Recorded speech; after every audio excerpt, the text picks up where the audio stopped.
de la Unidad de Políticas y Estrategias para la Construcción de la Paz en Estados y Regiones de la Secretaría de Seguridad y Protección Ciudadana. Muchísimas gracias por estar con nosotros. ¿Qué tal, Alejandro? Muy buenas noches. Es un placer saludarte a ti y a quienes nos ven y nos escuchan. Bueno, preguntarle sobre este problema de la violencia política. En lo que va de la estrategia, ¿han logrado identificar qué son estos factores que la desencadenan?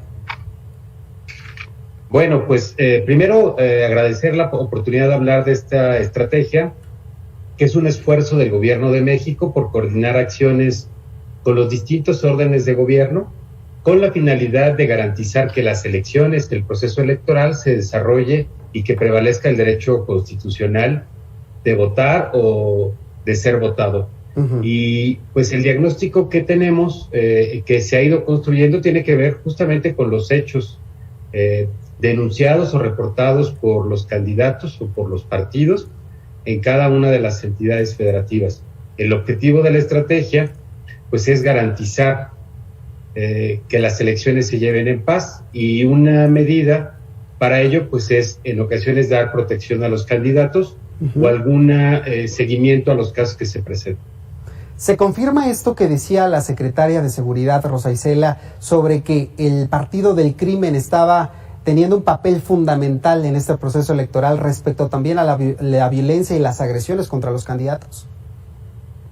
Bueno, pues el objetivo de esta estrategia es justamente que este Partido del Crimen, que es el partido de quienes son violentos, de quienes amenazan, de quienes atentan contra las personas y quienes quieren que se detengan los procesos democráticos en las comunidades, pues es lo que buscan. La estrategia busca lo contrario, busca construir una alternativa, una ruta de atención para que lo que prevalezca es la paz. Recordar que la estrategia del Gobierno de México en la atención de la delincuencia y la atención de la violencia es la construcción de paz de la mano de los gobiernos en todos los niveles y de los ciudadanos. Entonces yo no puedo decir que el Partido del Crimen ha ganado, más bien buscan intimidar y buscan detener el proceso democrático, pero creemos que los más son los buenos, los más son quienes quieren que prevalezca el proceso democrático, y los más son quienes queremos que avancen los candidatos sin tener problemas en sus procesos cada entidad. Maestro Arturo Medina, a ver, hacíamos la referencia al inicio de este espacio que ya hay candidatos que desafortunadamente perdieron la vida, otros que se han tenido que bajar de la contienda. ¿En qué consiste esta protección? ¿Cuánto tarda en poderse activar el protocolo para dar esta protección a quienes lo necesitan? Sí, pues agradezco mucho esta pregunta porque me da la posibilidad de decir que tenemos un centro de atención, de monitoreo 24 horas al día, los 7 días de la semana. Este centro de atención de protección en contexto electoral está en la Secretaría de Seguridad y Protección Ciudadana, por instrucciones del presidente de México y de la Secretaría de Seguridad y Protección Ciudadana.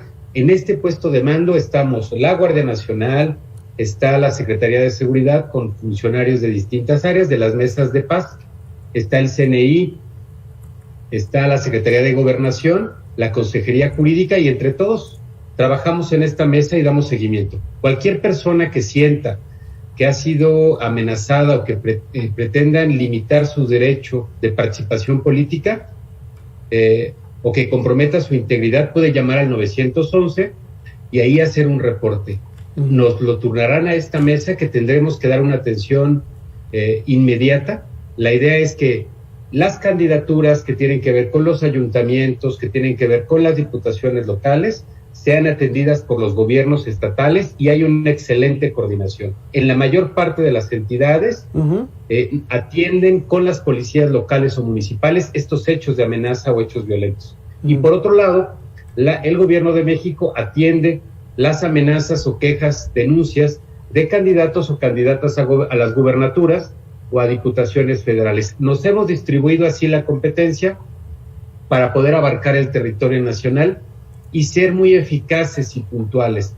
No toda la gente, también me gustaría decir, ¿sí? No todos los candidatos o candidatas requieren de una protección individual, de lo que conocemos como escoltas. Puede ser que la amenaza o la agresión o lo que sientan que está ocurriendo para limitar su derecho requiere algún otro tipo de atención y hacemos un análisis de riesgo. Se detona la alerta, conocemos, le pedimos al candidato que presente una carpeta o inicie una carpeta de investigación, se hace un análisis de riesgo de estos hechos y se activa un plan de protección. El plan de protección puede tener distintos niveles y puede ser desde darle un teléfono de contacto para emergencias hasta poder contar con algún tipo de protección personalizada como escoltas o vehículo. Todo depende de cuál es el caso. Y después la Mesa Nacional de la Estrategia, en coordinación con las mesas para la construcción de paz de las entidades federativas, pues vamos intercambiando información para dar seguimiento a cada uno de estos hechos, y hay una evaluación permanente que hace nuestra Guardia Nacional o las fiscalías y las secretarías de seguridad estatales. Ese es cómo funciona el mecanismo y cómo nos hemos distribuido las competencias. Bien. Le preguntaría, ¿cómo se protege a candidatos a nivel local cuando en ocasiones las amenazas provienen incluso de autoridades estatales o municipales? ¿O ese tipo de casos todavía no se presentan? Hay preferencias de candidatos en los que prefieren que la cobertura o la atención sea por parte del gobierno de México. Hemos tenido algún caso y hemos establecido comunicación a través de la Guardia Nacional y de la Mesa para la Construcción de Paz en la entidad. Hemos hablado con ellos y se ha determinado después de estas evaluaciones continuar con la protección que el Estado puede dar o implementar a través de la Guardia Nacional. Cada caso es diferente, cada caso tiene sus particularidades y es por eso que hacemos este análisis de riesgo, planteamos un esquema de protección y un plan individualizado. El objetivo es que ellos o ellas se sientan seguras o seguros y que puedan y decidan seguir participando en el proceso electoral. Te puedo decir que en algunos casos se les puede dar un botón de alarma, un contacto periódico, un rondín en su casa o en sus instalaciones de campaña, o hasta escoltas. Ese puede ser el nivel de atención que cada uno de los candidatos necesita, dependiendo del riesgo. Y hemos semaforizado el riesgo. Hay riesgo bajo, medio o alto, pero en todos los casos el contacto tiene que ser inmediato. Nosotros mismos llamamos a los candidatos agredidos con toda la estructura que tenemos en esta Mesa Nacional de Atención a la Estrategia y estamos en contacto permanente también para evaluar los resultados, si se sienten protegidos, porque lo que interesa es garantizar el proceso democrático. Arturo, a ver, de estas 11 entidades que hacían referencia, donde había riesgo en donde se cooptara a candidatos como Guerrero, Morelos, Michoacán, Oaxaca, Sinaloa, Jalisco, Veracruz, ¿hay alguna de estas entidades que se salga de las manos, que las autoridades quizá necesitan meter más elementos de seguridad o que la atención sea todavía más prioritaria? Pues partimos de que cada caso es prioritario.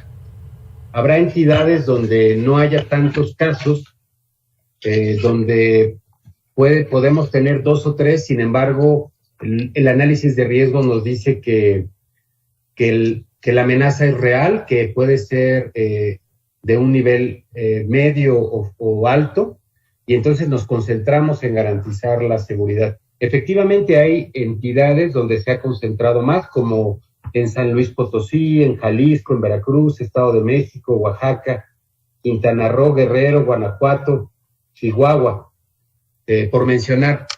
Y en estas entidades, pues, estamos trabajando de la mano de las autoridades locales, de la mano de los gobernadores, de la gobernadora, de la propia jefa de gobierno, y hemos encontrado mucha disposición de trabajo y de proteger o de garantizar el proceso electoral en paz. ¿Han sido receptivas a la hora de hacer estos señalamientos, probablemente en la actuación de las fiscalías o incluso también de las policías? La estrategia tiene como base que se inicien carpetas de investigación. Con esto pretendemos 2 cosas. Primero, garantizar que la denuncia efectivamente haya sido en contra del candidato, y 2, que no haya impunidad. Comento esto porque algunos candidatos o candidatos buscan la protección, pero no tienen interés de hacer alguna presentación o inicio de carpeta de investigación. Y lo que les decimos es que no podemos permitir que estos actos queden impunes. Si no se inicia una carpeta, pues va a quedar en un señalamiento quizá a los medios o quizá entre la comunidad, pero quien lo hizo no va a pagar y no vamos a encontrar un responsable, y lo que queremos es frenar a estas personas. Entonces, pues lo que les decimos es: inicien la carpeta de investigación y ayúdenos a construir una ruta para garantizar la paz y tranquilidad de cada una de las comunidades y en cada una de las elecciones. Y las fiscalías pues tienen esa responsabilidad en cada entidad, y la Fiscalía General de la República también. Recordar que no solamente hay amenazas en los procesos electorales, amenazas contra candidatos, hay otros delitos.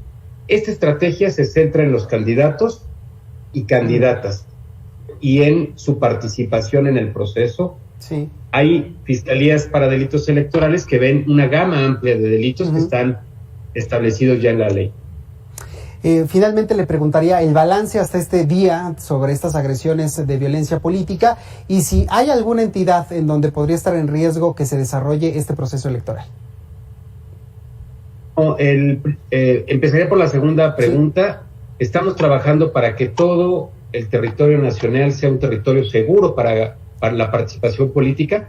Le queremos decir a los ciudadanos que estamos comprometidos y trabajando todos los días desde muy temprano, y en el caso del puesto de la Mesa Nacional para la atención de las contingencias en el proceso electoral, pues 24 horas al día, vamos a garantizar que el proceso se lleve en paz, vamos a garantizar que todos los candidatos que así lo requieran tengan las medidas de protección. Esperamos dar cumplimiento a esa tarea y que no haya algún riesgo para el proceso. Decir que en el país se elegirán más de 21,000 cargos. Es la elección más grande. Históricamente nunca se habían elegido tantos cargos como en esta elección, y 21,000 cargos implica un número muy importante de candidatos y de candidatas. Si tuviéramos 5 partidos o participando en cada una de las elecciones, estaríamos hablando de más de 100,000 candidatos en el proceso electoral. El reto no es menor, pero estamos comprometidos en sacarlo adelante y vamos a estar trabajando en ello. Bien, maestro Arturo Medina, muchísimas gracias por estos minutos aquí en Mega Noticias TVC y ojalá que no sea la última ocasión que platiquemos. Alejandro, muchas gracias por darme la oportunidad y buenas noches a tu auditorio. Buenas noches, lo tiene ahí. Ya sabe, puede recuperar estas conversaciones en todas nuestras redes sociales. Nos encuentra como Mega Noticias TVC. Hacemos una pausa.